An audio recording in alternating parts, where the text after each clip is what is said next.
Almost hard to imagine women and young girls being sold for sex, turned into prostitutes, no way out.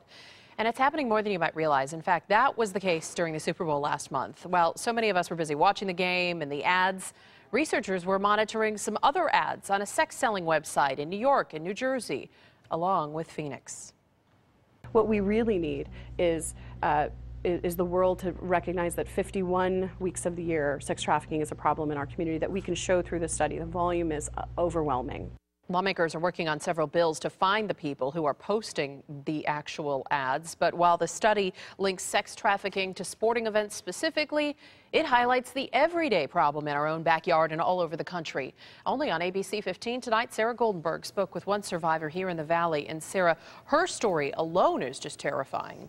Well, Katie, it's hard to even comprehend what Carolyn went through. But now she's brave enough to share her story in hopes it will help someone else seek help.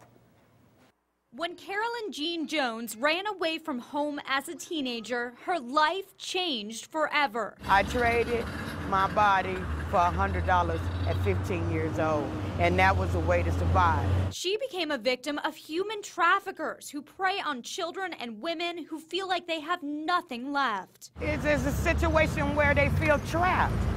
This is all you know now. Normal is now abnormal. She's been stabbed, even shot, and years later, the pain still follows her wherever she goes. And this scar is nothing. This scar that you can see, this scar is nothing compared to the scars you cannot see. But now she's speaking out for other victims. We used to be out here together. In hopes she can help them become survivors. It's time for everybody to say, not on my watch, that's okay. Carolyn says pimps and traffickers have moved off the streets and onto the internet, where a new generation of children are being lured into their trap. When people see you walking out here, they look at that hoe, look at that prostitute.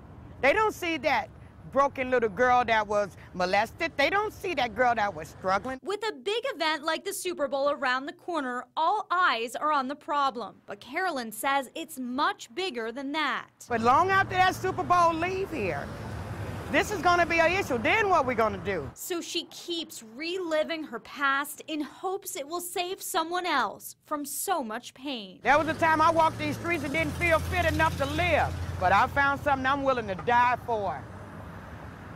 I'm willing to die for any one of them young girls. Carolyn now works at Streetlight USA, an organization that helps rescue young girls from sex trafficking. Some are as young as 11 years old. Now Carolyn is going to the state capitol next week in hopes of getting tougher anti-trafficking laws passed.